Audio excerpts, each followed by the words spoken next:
Ladies and gentlemen, boys and girls, welcome back to episode number 4. There's no celebrations we can do for 4 of the Ball Talk Boyos podcast. I'm joined once again by one-time CCIW Athlete of the Week, Joey Boreski. Joey, how you doing today? Doing great, Topher. And you know what? People can say it's Mickey Mouse all they want, but you can never take away the history.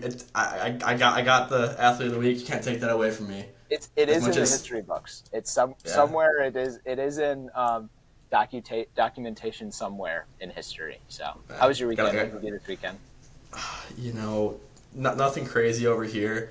Chilled around the apartment, cleaned some stuff up. Costco, obviously. I mean, just the usual, the usual. It's good to Normal say. thing.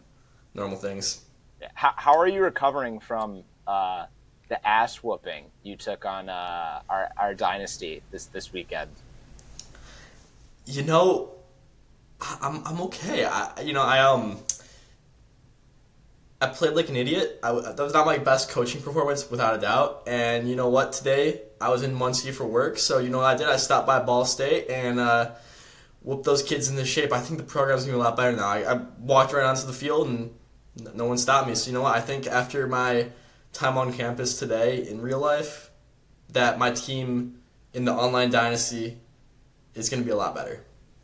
But for those unaware, the only people that would be aware of it are you and I. But my UConn Huskies beat Joey's Ball State this weekend in our NCAA college football dynasty. Um, that game had some weird things. Like there was, how did I get called for horse collar? Why is Yeah, there a horse collar penalty in a video game?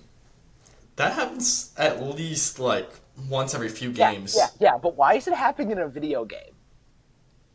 Well, I'm saying it happens once every few games in the video game Really? for me. Yeah. I haven't had that happen. And then I had that, and then you'll have these wide open. I had that drop at the end of the first half Yeah. in a basket.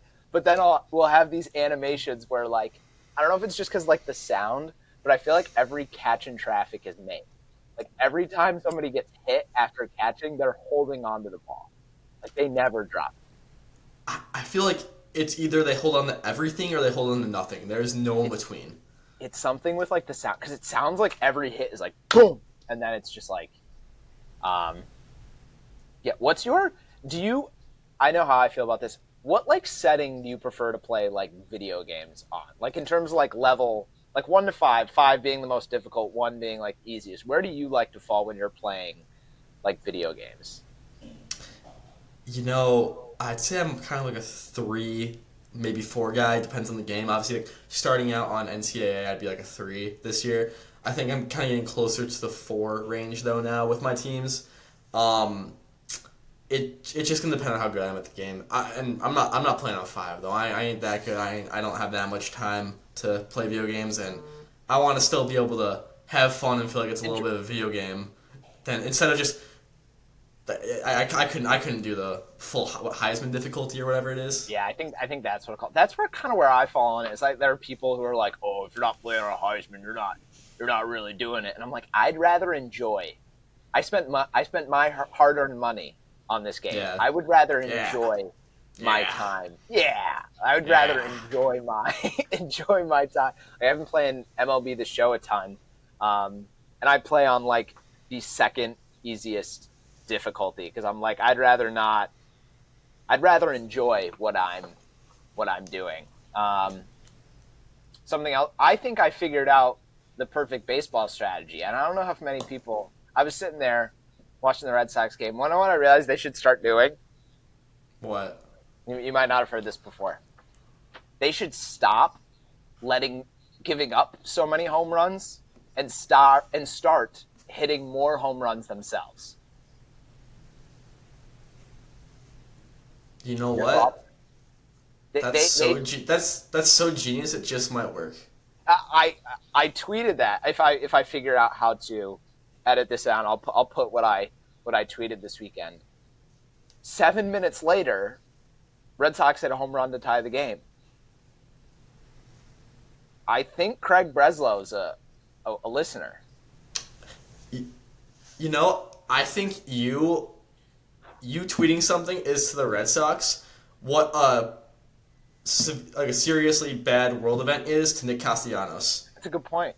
It's a good point. We do kind of speak these things into existence. I have tried to pull, the reverse jinx some of the time. I'm sure lots of people have, but yeah, I was like, I don't know if anyone's thought of this one before, and it seemed to be working because then they hit like three or four home runs the rest of the night. But There yeah, you go. someone else that people have tried to jinx as of late is one Noah Lyles. Did you watch the 100 meter at the Olympic race live? Yeah, I found the way to get on that, and I just gotta say, I came in and I was like, I just anyone but Noah Lyles really. I was not a Noah Lyles guy coming in, but man, he nothing but respect for Noah Lyles now, and he backed that up. Did you think he won live?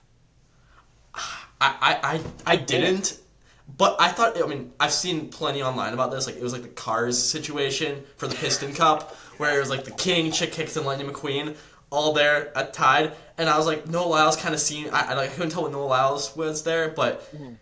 man, like 5 thousandths of a second to determine gold, and then Fred Curley was right there behind him too. I mean, like what a. I mean, if you're gonna say like if you're gonna want an Olympic 100 meter race to be something, it's Yeah. that right there. That I mean, was absurd. I mean, it's probably the marquee event of like track Olympics, right? The 100. Yeah, Like it's yeah. got like I don't know what else would be. But yeah, I didn't think he won.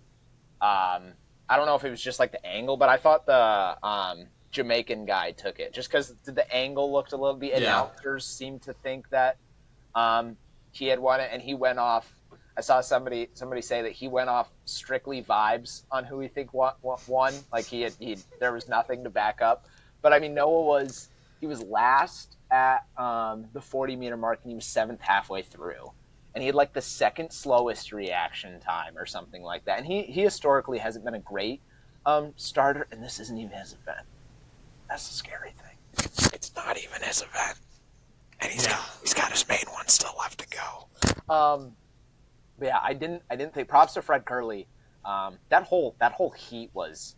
And they were all within. I think it worked out to be like 0.12 seconds. Whoever Yeah. whoever was off the back, the other Jamaican guy that everyone thought was going had a good shot at like medaling or winning. Marcel Jacobs was right there. There's that other. I can't even remember his name, but the guy that came in fourth has been like fourth or fifth at every World Championships race since they began. It seems like. But yeah, that was very um, entertaining. And he actually talked about after we talked about it last week. He talked after the race about the world's fastest man. Did you see that? I did not see his talk He after was the race, like, but "I'm yeah. the fastest man alive. The world record holder is the fastest man, or no, he's the fastest man in the world. The other guy's the fastest man alive in Usain Bolt." Yeah, Which I seemed, mean that is true. Yeah, he's the fastest man. Yeah, I mean like that. But yeah, I mean that's the wording. It's just based on the wording you use. But yeah, I mean props to Noah Lyles. He backed up his talk, and I mean I think a lot of people, especially NBA Twitter, were really preying on his downfall there, and to see NBA Twitter in specific just go berserk after he won, it was really funny. So props to Noah Lyles. that leads us into my calf talk debate of the week. Was what he said wrong? Like the world, I can't remember the entire quote, but it was like, you can't call the world champions of what? Like, was he wrong? I mean, I don't think he's necessarily wrong because of the fact that it's just teams from America and then one Canadian team. So it's an American sports league. However, it's the best athletes from everywhere in the world at the sport playing in the same league for that championship. Yeah, which is So entirely reasonable. But when they have, like, I have no clue. I could be. Do they call the Premier League the World Champion of Soccer, or does it wait till the FIFA World Cup? No, the world champion is it's not a world champion of soccer necessarily, but like I'd say, obviously like international play, the World Cup winner is the world champion, yeah. But in terms of like club level play, it probably would rest more on the Champions League, which is like the Yeah, best teams from all of Europe. However, sure. there's not necessarily. I That's mean, there's what the FIFA. best team in Europe or There's whatever the they. FIFA. There's the FIFA Club World Cup too, which happens every few years, where it's the best clubs from all around the world. Although it's not quite as I'd say competitive as the Champions League. So I don't know if there's necessarily as much of that going on in soccer, just because it's so much more global than basketball. That's fair. However, with soccer though, since it's so much more global and there's so many more competitive teams anywhere, and so many countries that could produce the most competitive team, I just think America calling like the NBA champ calling themselves world champions makes a lot more sense than like a But like, soccer team. but we almost like they almost lost. Like regardless, like we could say the Celtics, yeah, they probably come to the Olympics and they probably win by should be Team USA coach Joe Mazzulla, but like we don't know. Like the Team USA almost lost to South Sudan. Like that was they had a shot at the end to win it. They almost lost to Germany too. So like, yes, sure they won, but like we don't know. Like this is like it's sports. Like things happen with this. Like they could have lost. I mean, it's crazier things have happened. It's just like he won.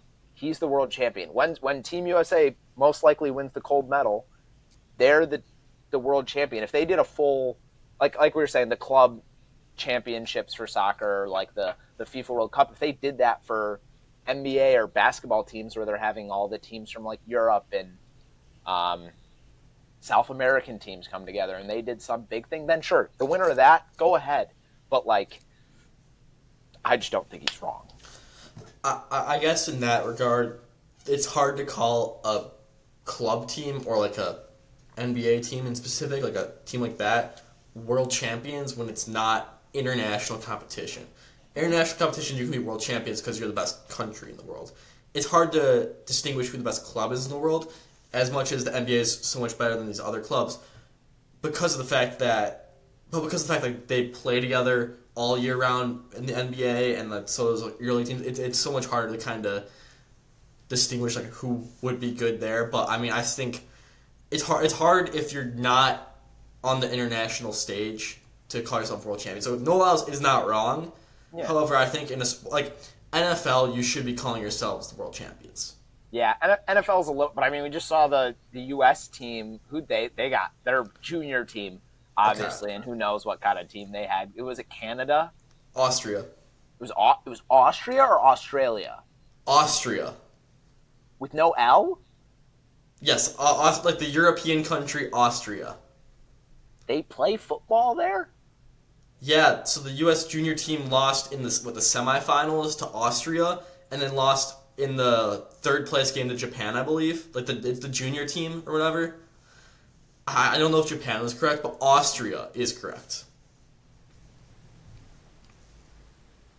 That's crazy. Obviously, the NFL, whatever Team USA is, like whatever group they put out there for flag football and in 28 is going to wipe the floor. But like, still, it's once again, we don't know. NFL, I'm a little more like lenient to like call it that because there's probably a little less randomness in that than there are to basketball. I mean, you'll see one team have a hot shooting night and they could win, but like, I don't know. Something else from this big 100 was I don't think I quite realized how untouchable Usain Bolt's 100-meter um, world record is. Do you think in our lifetime that gets touched? I do think it gets touched in our lifetime, just because of the fact that it seems like people are getting faster and faster every year.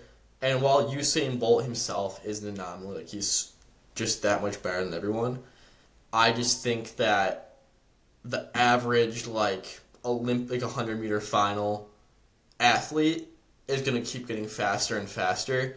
So the chances of us seeing somebody who can beat Usain Bolt, match Usain Bolt throughout the course of a lifetime will increase. So I do think it gets touched. I just think it's among the more untouchable records currently in track and field. Do you think? But again, Yeah. Good. Do you think within the next 15 years? I don't know. I think there's a shot. It's just going to depend on who we have coming up and what happens with that. But I'm never going to doubt that any records can get broken just because of the state of track and field, where it seems like there's a new D1 record, new collegiate record, new national record, new world record, new Division Three CCW record every single week. So you just never really know what's going on. I just kind of find it. I agree. It probably does happen a little more recently than in our lifetime. I just can't imagine that, like, with all the innovation in technology, from the way people train to the way they recover to like the shoes themselves, that like nobody's really close in a sense. Like nobody's really near. Like it was 958. I believe so. 968. I think it's 958, and I think the Olympic record's 969. Okay. Yeah, I mean, the fact that Usain Bolt did that, I mean, granted, it's not too much of a gap in the technology and all that stuff just because it was not too long ago. But just every year it gets better. So every year I think we're going to have a higher and higher percentage of a chance to see something like that happen. Okay, so it is 958, and Bolt ran that in 2009. He also has the Olympic record of 963, which he ran in 2012. Yeah, that's fast. I mean, obviously it's fast. How fast do you think you could run 100? Like, at your very best. We should have, before you answer that, we should have provided a warning. This will be the Track Talk Boyos podcast for the day. This will be strictly Track Talk, along with probably whatever else we think of. So, world record's 958? Yeah. I mean, shoot, man, 957. I'm like that, man. I'm kidding. I think with 4 years of training, you could.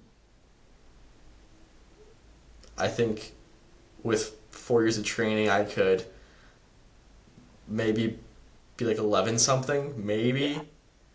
I mean, I think I just had 4.5 years of college training, and it was distance running, and I got nowhere close to being anywhere decent speed wise.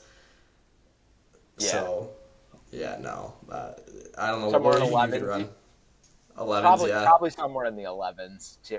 See, that even feels like, I don't know if the fastest 200 I've probably ever run is like a 25. And that's probably like just about all out. Like, that's probably every bit that I've got.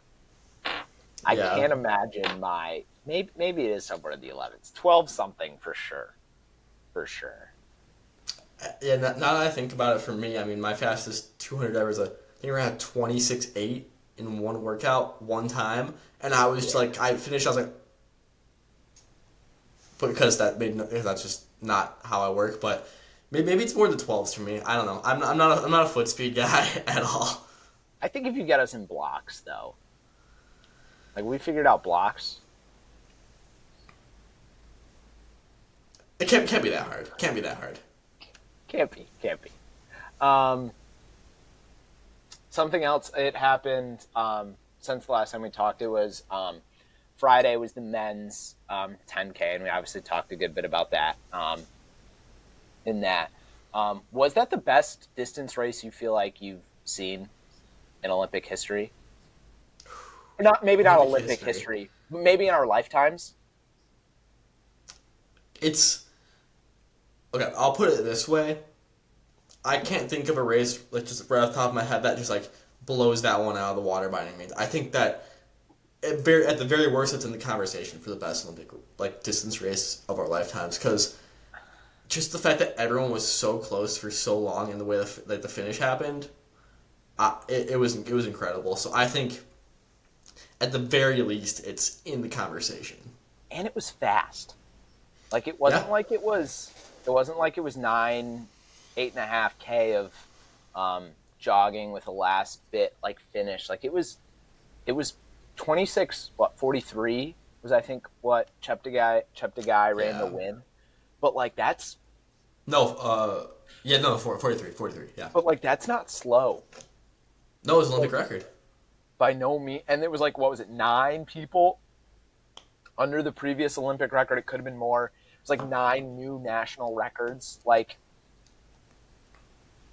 26, like that is not a slow time. I also thought it was really cool to see Ethiopia run the way they did with Oh, the yeah. kind of like clearly team tactics to it, where they were, all right, we're going to make this fast. We're going to see if we can run. I mean, it was to run the kick out of whoever, but like it didn't work. But it was cool to see that happen in kind of race, because obviously in like at least collegiate and high school distance running, we would have had we see team tactics in every kind of race um, throughout. We obviously talked then a lot about Grant Fisher and his prospects to medal. I mean, I don't mean to pat ourselves on our back or say we told you so, but Told you so. yeah, we'll let the people say it for us. Um, that felt pretty big, no, especially from like just like United States like perspective, distance running. Like we Yeah, haven't. yeah. I mean, having a guy medal in the 10K from America, Mhm. that's absurd, especially someone who's been so elite for so long. That I mean, in his pro career, which has been short. I mean, Like 4 years, yeah. yeah. I mean, it's been a short pro career so far. I mean, seeing the development he's made during that time as well and the steps he's taken, especially this past year. I mean, I think it really shows that American distance running is back, and three guys in the 1500-meter final as well. I mean, we're better than ever, man. I mean, Grant Fisher in the most competitive 10K of all time, medaling, and Nico Young, who just got out of college, was only 15 seconds behind, which sounds like a lot, but I mean it's a 10K, and he was in that race for a long time. He has a really bright future. American distance running is looking really good right now, and I think that I'm very impressed. Yeah. To talk a little bit more about Grant Fisher, because I have, he's so cute. He might be my new man crush, but I don't know if you followed along with a lot of his like his story, but like he left Bowerman this past year, a proven. Everyone who does distance, who does track, knows what Bowerman Track Club is. He left that. He went on his own. He went back to his high school coach, and like it worked. Yeah, Like he can't. Like he took a risk. He left a proven commodity, and it like worked out for the he got the medal that had long eluded. Grant, if you ever want to come, I'll clip this off because I have control. Haha. I'll clip this off and we'll post this on all the Smoke socials. I watched every episode of the Half Step podcast. You probably don't even know what that is. It was a podcast that Grant Fisher did, very irregularly uploaded. I listened to every podcast that you guys did. Acknowledge us. Please come on the podcast. listen to that. But yeah, how do you feel about his odds heading into the 5K? I haven't taken a good look at the 5K field, but I think coming. I mean, I don't see why he can't medal. But I mean, like I said last time, if Grant Fisher medals in the 10K, I think he's a really good shot to medal in the 5K, and so I don't see why he can't or shouldn't medal.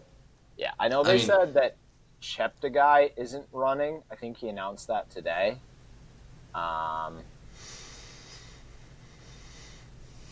Trying to see if I can find. I know they don't have heat sheets out, but yeah, I might not be able to find anything.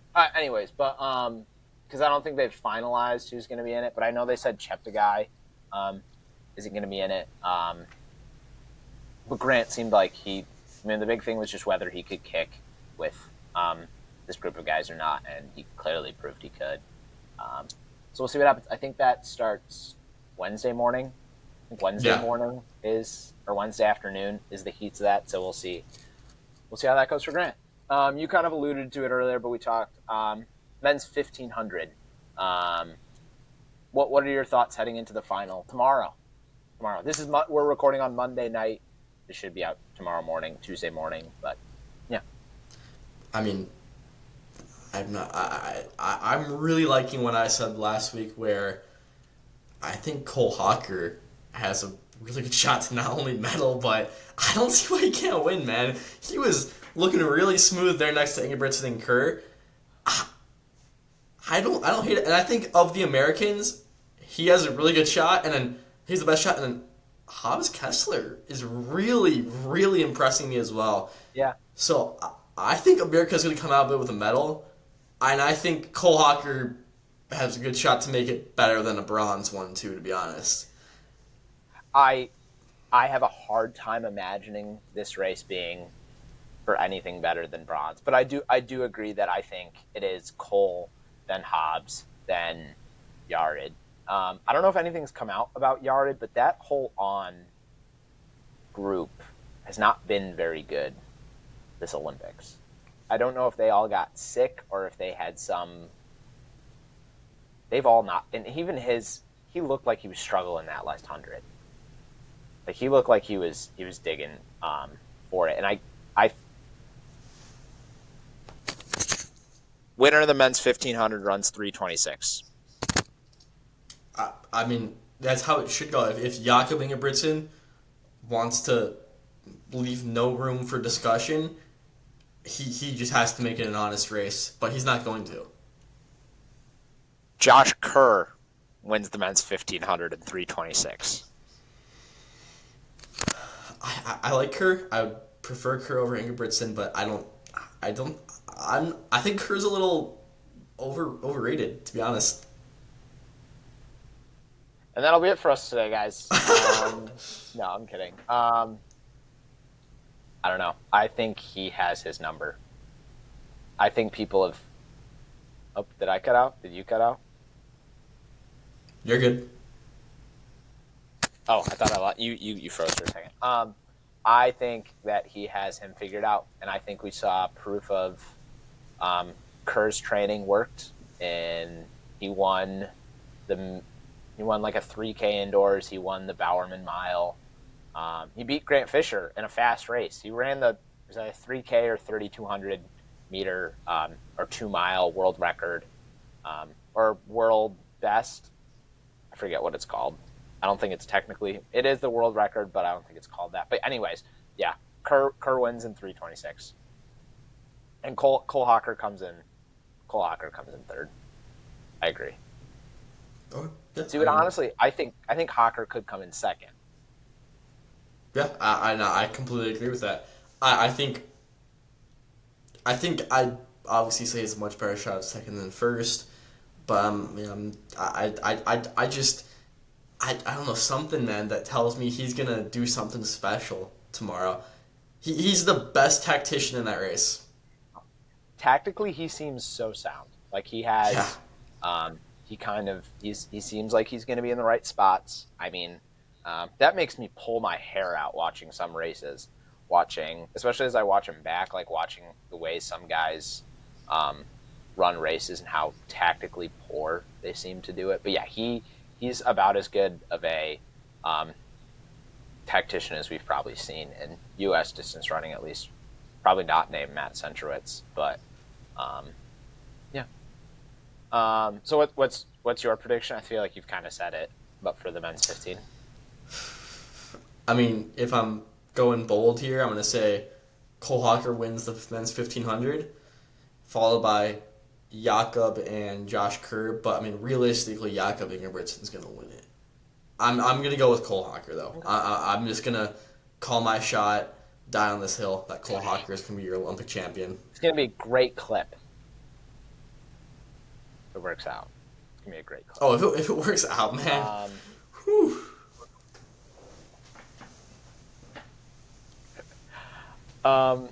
What do you? So this I believe this is new. This Olympics, poorly researched this time around on my part. But they started doing this repechage, repechage round. I don't know how to say it, but basically everyone that got eliminated in the first round comes back and they run again. How do you feel about that? I mean, I think it's not necessarily bad. However, it's just weird to me. I think saying, "Oh, you got eliminated, but never mind, you have another shot to come back."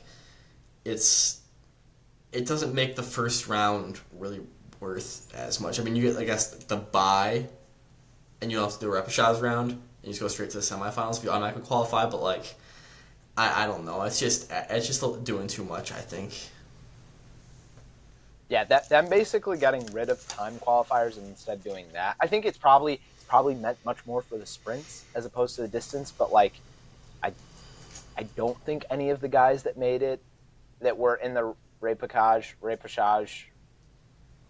no clue how to pronounce that. Whoever that were in the men's 1500 at least made it into finals after having run. I mean, you're running three 1500s, pretty hard in 3 straight days. So, I just it's probably meant much more for the sprinters to give them that opportunity, but for the distance, we can probably do without it. No. Yeah.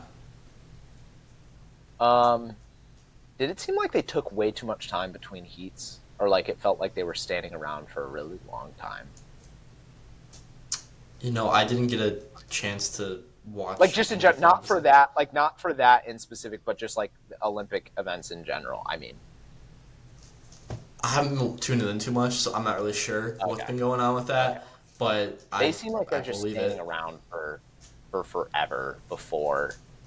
Like I couldn't imagine like before the 100, it seemed like they were standing out there for like 5-10 minutes just directly behind the blocks, like waiting to go. And I was like, I couldn't imagine being in their spot. Obviously, they have to do the camera where they walk along with it all, but they're all just standing there. And I feel like you get so like tight and tense, as opposed to like all of our races, is like, all right, on the line, go. Like, Yeah, and those races you have to wait around for forever. Especially, I mean, the weather's nice right now in Paris, France, granted, but like those meets where you have to wait around the line for something because something went wrong. Like that's annoying. Gets you in your head a little bit more. If you're weak minded, I'm not though. I'm different, so it's just really not ideal for the athletes, I'd say. the track is such a pretty color too, right? Yeah, Like the yeah, purple does it for you. Like yeah. I like the purple. I like me a good fun colored track. Bring back more fun colored tracks. We got a pretty good one at Carthage. The red Yeah, works. The red works. yeah. I like it. I think that plus from what I've seen of the new turf, it looks good. Yeah. Roll birds. Completely random. You're currently in the hunt for a job. I'm also starting to look for a new job. At what point are we allowed to put podcasters on our resume? I might need to do it quite soon, but At to what each point? their own. I mean, I'd say Is it like an once we, episodes number? I think once we have to generate a certain amount of revenue probably, Probably have to start generating revenue. or we have to get like cool merch, one of the two. Cool merch. You and I could get cool merch whenever we want. Oh, I know. We could... So we'll get there eventually, though. Oh yeah, oh yeah. Oh yeah. Ball Talk BTB podcast is around this day. Jumping over to the women's side of the track, Femke Bol, the flying Dutch lady. She ran the third fastest 400 relay split for a woman in history. Can she beat Sydney McLaughlin on the 400 meter hurdles? I mean, if it's gonna be anyone, it's gonna be her, right? I think Sydney McLaughlin is still the heavy favorite in my opinion, but Femke Bowles looked so good recently that I'd say I don't see why not. And if it's gonna be someone, it's gonna be Femke Bowles. So I think that the 400 meter hurdles, the women's 400 meter hurdles final is gonna be something that like it's gonna get me more into the 400 hurdles than I've ever been in the 400 hurdles, just because of the fact that there's two big stars going at it, and I think it's going to be something. But I think it's honestly going to be more interesting than Jakob Ingebrigtsen versus Josh Kerr. Just saying that right now. I think it's more of a true rivalry. I think that Femke Bol and Sydney McLaughlin each have more legs to stand on than Jakob Ingebrigtsen versus Josh Kerr, where Josh Kerr is not nearly on the same level as the others that I've just named. So I mean, I'm gonna be more interested. I'm gonna be more interested in the men's 1500 final. Don't get me wrong, but I think that audiences worldwide are gonna be more into the women's 400-meter hurdles. I think because of like the natural like back and forth that they've kind of had at different points, that automatically makes it. I mean, yeah, I think that automatically makes it a little bit bigger for me. But yeah, the 400-meter hurdles will be. I don't know what day that final is. I know the prelim was yesterday. I'm sure the semis tomorrow. I think And it's just prelims and no, finals. no, there's semis. No, All of these have okay, semis. Everything 800 down has, or everything okay, that 1500 makes down sense. has That semis. makes But yeah, sense. they'll do I think semis tomorrow, and then they'll have um, probably the finals 2 days after. Um, does the U.S. need to start loading up its mixed 4x4 relay? I mean, obviously they could have. Um, they put up. It's still like a very good group that they put out. But like, do you think? I mean, Femke Bowl was about as good of a person as you could have for that. But do you think that the U.S. needs to maybe lean in a little bit more into that? I mean, if you're gonna go out there and I think it really just depends on what events the elite Americans are in and when those dates are. Because obviously you don't want to take away from someone's like Sydney McLaughlin's chance to win a gold medal in the 400-meter hurdles, of course. But I think that loading it up with the best talent that makes sense time wise. Mm-hmm. I don't see why the U.S. shouldn't do that, and I think that there's enough star power across both genders in America where we should be like the favorites in that event. So I think that the U.S. if they took it more seriously would be better, but it really depends on the timetables. Yeah, I think this one will kind of always fall like towards the beginning, like before a lot of the individual events. So it's kind of tough for um, to ask some of these. I mean, it sounded like she Bull wanted to do this, and so that's probably what it'll much more come down to from the um, U.S. side. Any thoughts on the women's 100? I mean, St. Lucia's first medal being First a gold medal. medal. That's first medal. That's what I meant. Yeah, first Yeah, medal being a gold medal. It's really impressive. And was Alford? She ran the race very Julian. very well. Yeah, she ran the race very very well. Shakira Richardson, the fact that she had such a bad start and then recovered to the point where she was still silver medalist. Props to her. Um, I mean, it just comes down to the fact that she didn't start very well, and that's why she wasn't a gold medalist. But I mean, I think it was a really really good race. Obviously, it's not as crazy as the men's 100 was, but very very good race. I think the 100-meter dashes lived up to the hype and lived up to the fact that that's like the premier track event for Yeah, yeah, casuals probably. across the world. Yeah, the women's only thing that was really missing was none of the big historically great Jamaican women were in it for whatever reasons that they're not in any like the sprinting events in general because um, one of them scratched from the 100 um, and then was supposed to do the 200 and is now scratched from that. There was the other one that showed up that wasn't allowed into the warm up area for whatever reason because of a rule change. Did you see this? So because here I'll pull. What the heck? You're making me crazy. But because like she didn't show up, Sharika Jackson wasn't able to do the 400, but Shelly-Ann Fraser Price, I'm pulling up Flow Track. So help me if you have a paywall for me to be able to read this article. The paywall probably. Let me find a full quote. Mm-hmm. Stop giving me so many gosh darn ads.